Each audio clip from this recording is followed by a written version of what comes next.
My son's teacher has been giving him some strange homework.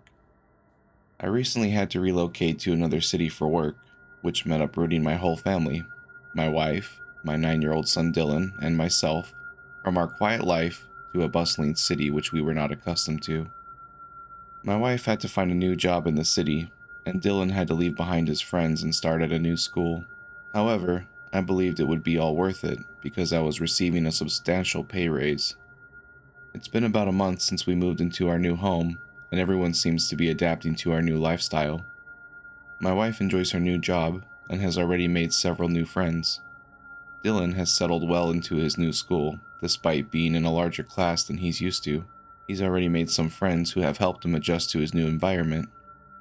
His teacher, Miss Wagner, is a younger woman around 30, who Dylan seems to like very much. He always comes home excited to tell us about the fun lessons and activities she teaches. Although I've only met her once, she seems like a genuinely nice person. Dylan would come home every night with a different homework task to complete for the following day. Although I wasn't a big fan of homework, I noticed that the tasks that Miss Wagner assigned were generally simple and could be completed easily in one evening. For example, one night, Dylan had to ask a parent about their job and come up with 3 questions related to it. On another night, he had to research his favorite animal and find 3 interesting facts about it. The tasks were either like that, or were simple worksheets that Dylan could finish within half an hour or so. Every night, I would ask Dylan about his homework and help him if he needed it. However, one night, during Dylan's 3rd week in a new class, he came home looking upset. When I asked him what was wrong, he said that everything was okay, but I sensed that something was amiss. When I asked about his homework, he replied that he didn't have any for that night, which was unusual since he always had some sort of homework assignment in Miss Wagner's class. Dylan then went to his room and shut the door behind him, something he didn't usually do, indicating that he wanted some privacy. I could sense that something was bothering him, but he didn't want to open up to me. Dylan spent most of the night cooped up in his room, emerging only during dinner time when my wife and I insisted he sit at the table with us. During dinner, he seemed to lighten up and crack jokes like he usually did. However, after dinner, he retreated back into his room and shut the door. We decided to give him some space, but after a couple of hours, I went to check on him and remind him that it was time for bed. When I entered his room, I found him fast asleep over his workbook. As I went to move him to his bed, I noticed the homework task that had been assigned for the night. The title read, "Would I miss my parents if I no longer lived with them?" I was taken aback at first, as it seemed like an odd task for 9 and 10-year-olds. I couldn't quite figure out how to respond to it. However, I continued to read through Dylan's work to see what he had written. He wrote, "I would miss both my mom and dad dearly. I love them both so much, and they help me with everything. I love spending dinner time with them, but I would probably love someone else just as much as them if I had to. Like you were saying today, Miss Wagner." As soon as I read the final sentence of Dylan's homework, I felt a chill run down my spine. I would probably love someone else as much as them if I had to. The words hit me like a ton of bricks.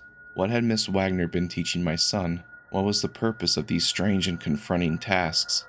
I decided not to tell my wife, not wanting to worry her, and resolved to confront Miss Wagner the next day. The next morning I walked Dylan to school and went straight to Miss Wagner's classroom. As I entered, she greeted me with a smile and asked how Dylan was settling in. I shared my concerns about the homework assignment and asked her to explain Dylan's response. "Oh, that," she replied with a slight laugh. "I was teaching about the love and protection parents give their children, and how others, like friends and family, can also be sources of support." Unsatisfied with her explanation, I was about to press further when a large group of students entered the room. They all greeted Miss Wagner before taking their seats. Something felt off as I noticed Dylan staring at his classmates, who were all staring at the teacher, but I decided to wait and see if any more strange assignments would be given before taking action. I decided to pick Dylan up from school that day, leaving work a little early to do so. When the bell rang, all of the students were dismissed and started streaming out of the school gate, running and screaming, all except Mrs. Wagner's class. They walked out in a line, moving in perfect synchronicity. It was unsettling. I had never seen a group of children so well behaved, even after the school bell had rung. Dylan walked over to the car and got in without saying a word, staring straight ahead. Something was definitely wrong, but I didn't know what. Asking him if he was alright, he responded with a simple yes. The ride home was quiet, and once inside, Dylan went straight to his room and shut the door. I knew something was amiss, but I couldn't quite put my finger on it. I decided to wait for my wife to arrive and then tell her everything that had happened. Half an hour later, when she arrived, I recounted the whole story to her. As she listened, her face grew more and more worried. Maybe I should go talk to him, she suggested. He might appreciate that. I agreed, and she headed into Dylan's room while I waited in the lounge. About 15 minutes later, Dylan emerged from his room, holding a small notebook. "Can you help me with my homework, Dad?" "Of course. Show me what you need help with," I replied, taking the notebook from him. As I read the task for the night, written on the top line of the page, I couldn't believe what I was seeing. Research the best way to inject your parents with anesthetic. Before I could even process what was happening, I felt a sharp pain in my neck. Looking down, I saw a needle sticking out of the side of my neck. Dylan was holding the other end of the needle, with a blank expression on his face. Everything began to fade to black, and the last thing I saw was Dylan staring down at me as I lay on the floor. I was abruptly awoken by my wife's hysterical screams and cries. "He's gone! Dylan's gone!" she wailed, as I struggled to regain consciousness. My eyes fell upon a small pinprick on the side of her neck. She too had been injected with something. I knew I had to act fast to find our son, so I attempted to get up, but my body wasn't functioning properly. Despite the drug still affecting me, I managed to retrieve the phone and dialed the police, explaining the situation to them. They dispatched officers to help search for Dylan. Realizing it was already 9 a.m., I called Dylan's school to see if he was there. A lady answered the phone, and I inquired if she had seen Dylan from Miss Wagner's class. "No, I'm sorry, but we haven't seen him today," she replied. "In fact, we haven't seen anyone from Miss Wagner's class today. They're all absent, which is odd because Miss Wagner hasn't shown up for work today either." As I hung up the phone, a heavy silence descended upon my wife and me.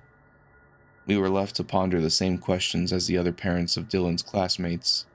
How could their own children inject them with something and then disappear? Were they all in on it together? Was Miss Wagner involved? Or was she a victim too?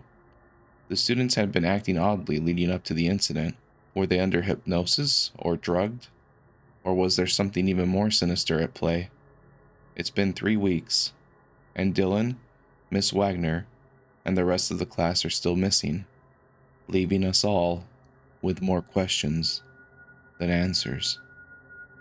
Thanks for tuning in to today's bone-chilling horror story. If you enjoyed it, don't forget to hit that like button and subscribe for more terrifying tales. And as always, I'll be featuring my favorite comment from the audience in the next video, so make sure you leave your thoughts below. Also, check the description below to find a link to the GloomRot's Graveyard Discord server. There you can connect with other horror fans, discuss your favorite stories, and even get exclusive sneak peeks. Thank you for being a part of the community, and I'll scare you next time.